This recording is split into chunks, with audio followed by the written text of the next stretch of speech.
Bom dia, gente. Eu vou dar uma recapitulada aqui no conteúdo. Nós estamos estudando luz e cores.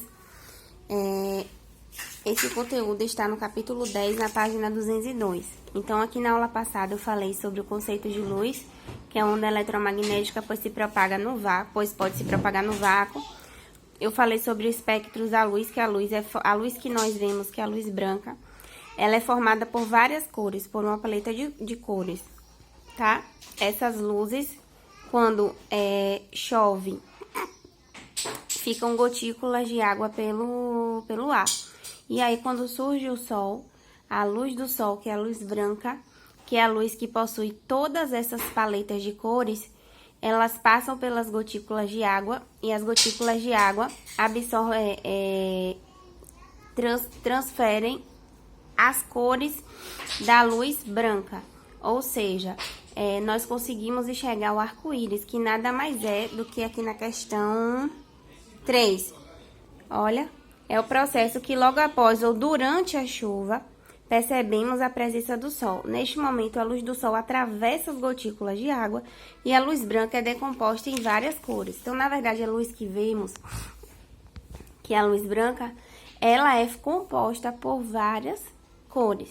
Essas cores, elas são percebidas pelos nossos olhos, porém, quando estão todas juntas, vemos a luz branca, tá bom? A velocidade da luz no vácuo é referente a 300 mil quilômetros por hora, tá?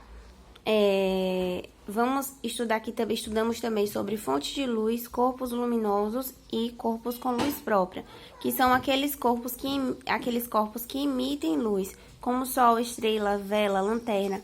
Então, todo corpo que emite luz são chamados de fontes de luz, corpos luminosos ou corpos com luz própria. Vimos também os corpos que não refletem luz. Nós chamamos de corpos iluminados, tá? Então, eu posso ter um corpo iluminado que, ao receber luz, ele faz o processo de reflexão.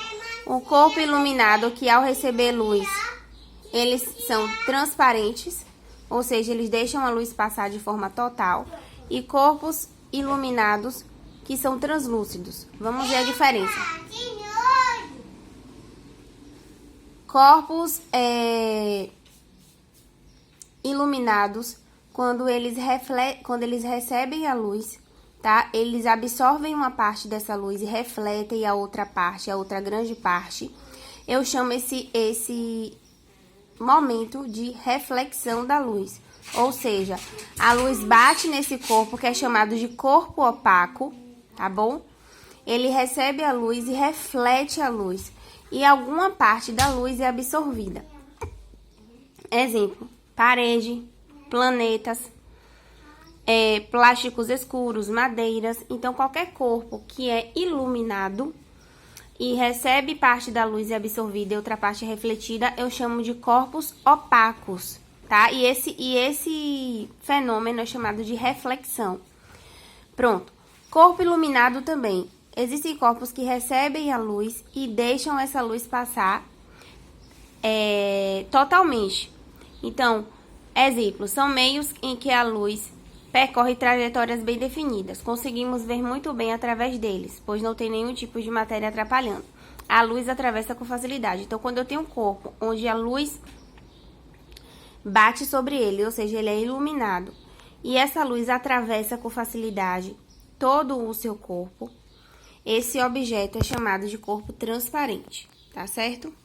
Então, eu tenho aqui, exemplo, vidro, plástico, exemplo, uma janela de vidro. Quando a luz do sol bate na janela, ela consegue atravessar toda a janela e entra para dentro do cômodo da casa. Por isso, ele é transparente. Agora, corpos iluminados, também translúcidos, são aqueles em que a luz do sol, são aqueles corpos que recebem a luz branca, certo? E essa luz atravessa parcialmente esse corpo. Ou seja, ele tem mais dificuldade de atravessar do que a primeira. Como assim? Exemplo, eu tenho uma janela de vidro, onde eu tenho uma parte, ou ele todo é meio que embaçado. Então, o que acontece? A luz atravessa, porém, ela não atravessa com tanta facilidade quanto nos corpos transparentes. Ela atravessa com alguma dificuldade. E eu não consigo enxergar exatamente o que tem do outro lado. Então, eu chamo esses corpos de translúcidos, tá certo? Agora, vamos continuar o conteúdo na página 205 com formação de sombras.